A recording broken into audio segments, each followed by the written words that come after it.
Salve Teletrackers! Sejam bem-vindos a mais um recap review da série Star Trek Picard, dessa vez com o episódio 8, Broken Pieces. Eu vou começar com as minhas impressões gerais, completamente livre de spoilers, e eu aviso quando a hora deles chegar. A princípio, eu achei que esse episódio foi agradável de assistir sim, mas como na vida tudo é base de comparação e a gente teve episódios pra trás que foram absolutamente descartáveis, esse acaba se tornando um episódio dos que mais teve coisas que movem a trama pra frente, mesmo que essas coisas tenham acontecido de uma forma bastante expositiva. O que chega até a ser meio estranho dizer, porque essa entrega foi de certa forma um pouco arrastada. A gente tem algumas das atitudes dos personagens que acabam entrando em conflito com elas mesmas, quase como se eles estivessem fazendo o contrário daquilo que eles até agora estavam dizendo que era o objetivo deles. Pelo menos a gente acaba tendo aí um norte claro para a trama, para ela seguir. Eu gostei do episódio da primeira vez que eu assisti, mas ao revisitar eu fui notando que existiam alguns detalhes um pouco incômodos ali, com coisas que não casavam tão bem assim. O episódio chega a ter um tom até bastante pesado, mas ele tem um ponto de respiro importante para dar uma leveza maior e te ajudar a assistir o negócio de uma forma mais palatável.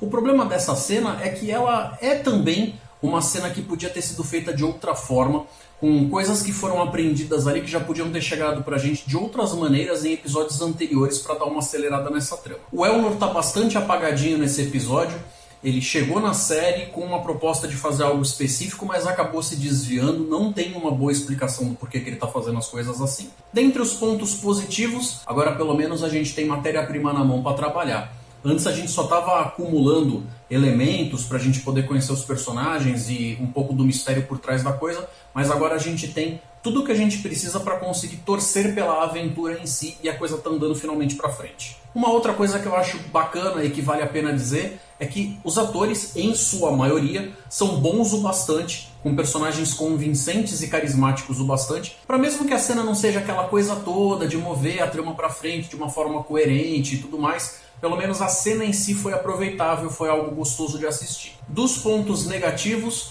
uma coisa que eu acho bastante broxante é que o roteiro fica segurando algumas informações, ele fica cozinhando em banho-maria coisas que ele leva um tempão para conseguirem ser descobertas, e aí na hora de entregar, ele entrega tudo de uma forma amontoada de uma vez só. Ele podia ter feito a graça de encontrar essa informação ser distribuída ao longo dos episódios, mas não é bem isso que acontece. Em geral, você tem gente futucando em coisas que não entendem bem, por vezes o bastante para cansar, e depois a informação cai que nem um tijolo no colo da gente. Um outro ponto que também cansa um pouco é que tem algumas coisas que acontecem sem muita explicação. Você simplesmente vê essas coisas acontecendo e aí você fica se perguntando, mas como é que fulano conseguiu chegar em tal lugar? Como é que se resolveu tal negócio? Como é que deu tempo disso? Da onde tiraram a informação daquilo?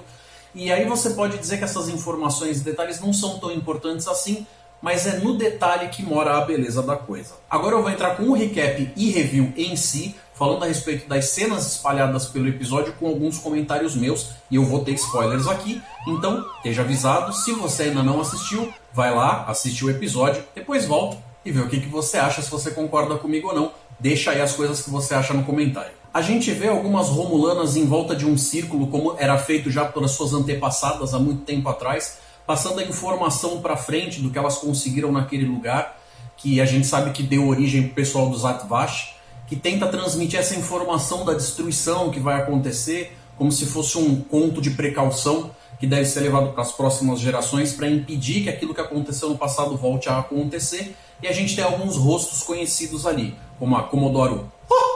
A gente tem também a Narissa e a Handa, que a gente fica sabendo que são parentes, né? Então no caso são tia e sobrinha. Elas não sabem como é o nome da espécie que deixou esse artefato para ser pesquisado, mas é um lugar que é citado no episódio como tendo sido construído de forma artificial para chamar a atenção para a importância da mensagem, mas uma coisa que eu achei um pouco confusa e deveras intrigante é o fato de que um lugar que foi feito para transmitir a informação pode fazer com que essa informação justamente te deixe louco. E aí você não sabe se de repente você acredita naquela informação mesmo ou não. Mas caso você acredite nessa informação que está sendo passada para você dessa forma tão traumática, você ainda tem que aceitar que isso é meio que uma missão sagrada que você tem que cumprir. Aí a coisa acaba ficando meio na base do faz o que eu digo, mas não faz o que eu fiz. Porque é como se eles estivessem dizendo para você, tomamos tais atitudes no passado, deu errado, deu caquinha, não façam isso, não deixe que isso aconteça novamente. Nessa situação a gente vê que a Narissa foi a única que passou pelo processo e acabou de pé relativamente bem, apesar de estar com uma cara cansada, como se aquilo tivesse sido de fato um impacto para ela, o que mostra pra gente que ela é sim uma personagem forte, apesar de até então ela ter sido retratada apenas como uma personagem muito pentelha. Foi ali que nasceu a ideia do ataque a Marte, há 14 anos atrás. E quando a gente salta agora para os dias atuais, a gente vê a Narissa interagindo com a Handa, a tia dela, sendo bastante carinhosa, compreensiva, tal, tentando cuidar dela quando ela está no leito dela lá e tal. A gente acaba tendo a noção de que o Cubo Borg, ao assimilar a nave romulana, que tinha essa moça, a Handa, que estava com esse processo basicamente de loucura, com tantas informações ali e tal, acabou funcionando meio como um vírus, um cavalo de Troia, que bugou o cubo e fez com que ele parasse de funcionar como devia.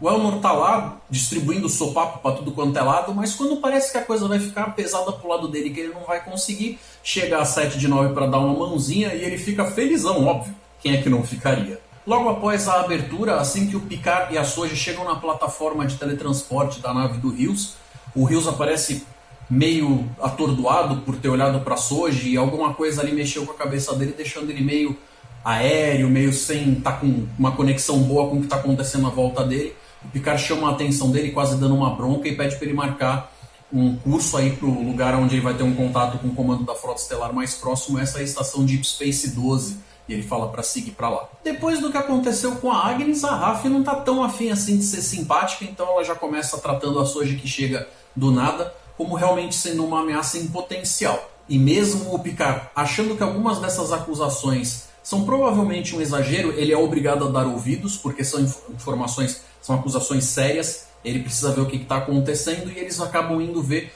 o que o médico holográfico tem para dizer. Ele confirma aí uma série de coisas e diz que foi desativado pouco antes do Maddox morrer. Será que o Picard está sofrendo de excesso de confiança? Será que ele está deixando de saber ler as pessoas como elas deveriam ser lidas? O Picard consegue finalmente trocar uma ideia com o Almirante Clancy, e ele, ao trocar essa ideia com ela, ao falar com ela, ele acaba encontrando muito menos resistência do que ele estava achando que ia receber. E aí a gente fica com aquela pergunta de se ela já estava inclinada a desconfiar das ações que a Comodoro estava tomando e ela já estava mais ou menos precavida, ou será que ela sabia de tudo o tempo inteiro e estava deixando o Picard agir por conta própria, até para ela não sofrer interferência de ninguém por dentro da segurança da Frota Estelar? A Raf vai trocar uma ideia com o holograma de navegação, e ele parece que é bem limitado socialmente, mas dentro da conversa deles, ela acaba chegando na conclusão de que aquele sistema com os 8 sóis provavelmente é artificial, e ele deve ter sido feito por uma espécie que tenha um poder muito grande, devido à dificuldade óbvia de se conseguir fazer um troço desses.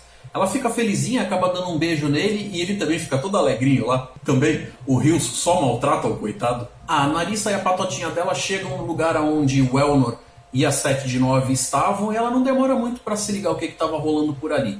Essa personagem funciona muito melhor quando ela não está sendo amarrada pelos roteiristas. Apesar de ainda ter um problema com ela que me desagrada bastante, que é esse negócio de ela às vezes do nada começar a fazer comentários expositivos, que fica bem evidente que ela está conversando com a gente, da audiência, pra gente entender o que ela está pensando. A Seth e o Elnor estão lá nos aposentos da Rainha Borg tentando roubar o cubo, né? Isso daí é uma coisa que a gente meio que já estava esperando, né não? A Narissa acaba sendo obrigada a fazer uma espécie de plano de contenção, porque o bicho está pegando. Depois dos comandos dados pela Seth dentro dos aposentos da Rainha, começa a festinha de regeneração do cubo. A Soji e o Picard estão ali fazendo meio que um lanche juntos, e o que segue nessa cena é uma conversa que eu achei bastante tocante, uma cena leve, que tem coração, né? Mostra o Picard se preocupando com ela, tentando chegar nela de uma forma mais amável, menos turrão, que nem ele chegou a fazer um pouco antes. Talvez ele tenha dado ouvidos àquele assunto do Riker, de chegar a lidar com um adolescente de uma forma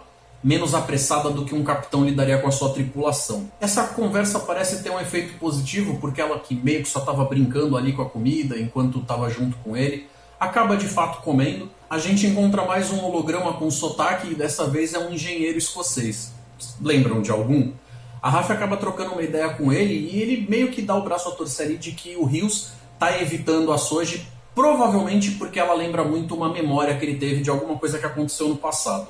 Ela, óbvio, aproveita para explorar isso para poder dar uma identificada em alguns elementos dessa nova teoria da conspiração que ela tem. E aqui é uma daquelas coisas que eu comentei sobre você ir arrastando certas informações que já podiam ter sido passadas de uma outra forma, ela não precisava ter tido tanto trabalho para conseguir chegar nessa teoria, ela podia ter feito isso de uma forma mais suave. A Raf se autoproibiu de ficar doidona de álcool, então ela cancelou os privilégios dela com o sintetizador, e isso acaba colocando ela para conversar com o holograma de hospitalidade. Ela acaba chegando na conclusão de que provavelmente cada um dos hologramas que compõem uma parte da personalidade do Rios, porque ele teve uma história no passado onde ele fragmentou as coisas na hora de fazer a leitura básica, na instalação do programa deles, depois ele acabou deletando algumas coisas e tal. Algumas das coisas pessoais dele ainda ficaram guardadas lá, e ela tem essa ideia de que provavelmente se ela for por ali ela vai conseguir chegar em outras informações que ele, de livre e espontânea vontade, não está entregando. É justamente esse negócio das informaçõezinhas quebradas, dos pedaços soltos, que dá aí o título do episódio, né, Broken Pieces, e atrás disso que ela vai tentar juntar tudo para conseguir ter a informação. O Rios está no quarto dele, embriagado lá, meio com a cara chapada, não está muito afim de papo, e a gente vê que ele está remoendo as coisas de quando ele ainda era um oficial da Frota Estelar, vendo coisas que a gente já tinha ouvido ele comentar sobre o antigo capitão dele. Ele tinha falado que tinha estourado os miolos e que tinha se espalhado pela nave toda lá e que ele não aguentava ter que parar pra pensar naquilo toda vez que ele fechava os olhos à noite e tal. A gente acaba vendo um pouco mais sobre isso, chega a ver inclusive uma foto deles juntos.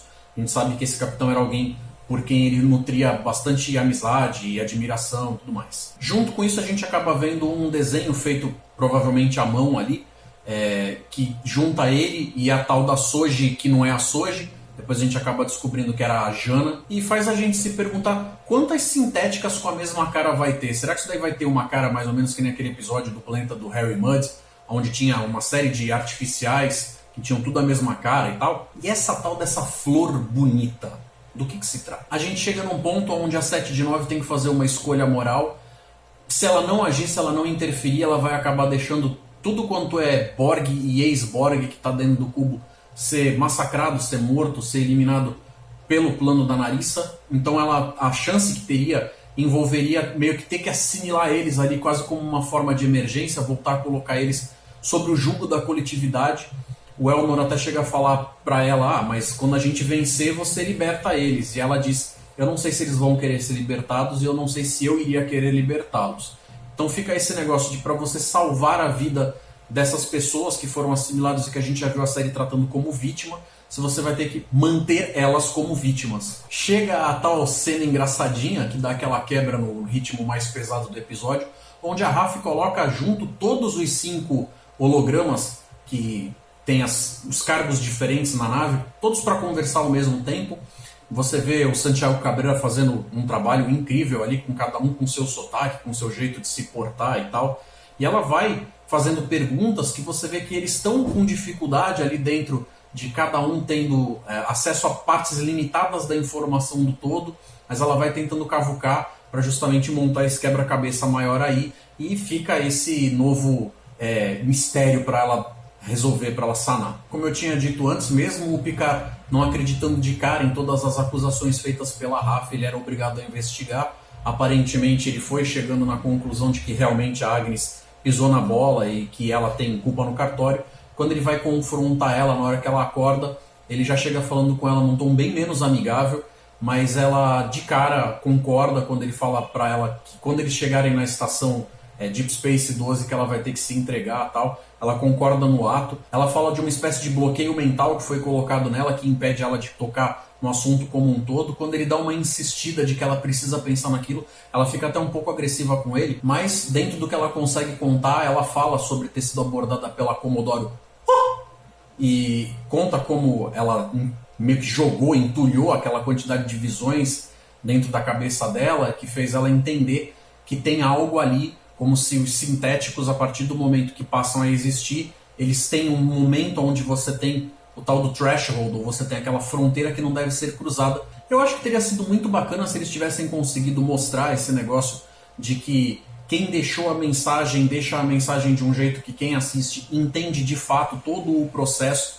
para você construir, desde o fascínio que se tem até a admiração, o quanto uma inteligência artificial e um sintético pode parecer que está agregando para a sua sociedade, o como meio que você acaba brincando de Deus ali e tal, e o como isso acaba sempre chegando num resultado ruim. Então eu acho que nem em Discovery aconteceu, naquele episódio que a gente vê o Harry Mudd matando o Lorca várias vezes de formas distintas, a gente podia ver até com diversas espécies diferentes, momentinhos, mesmo que fossem histórias muito curtinhas, aonde você tem essa espécie construindo, colocando, depositando fé, admiração nas suas formas sintéticas de vida, que podiam ser bem distintas umas em relação às outras, e acabar sempre num resultado muito comum de que de repente você vê elas partindo para uma espécie de confronto, conflito, onde a gente tem algo ali mais ou menos que nem acontece no Exterminador do Futuro.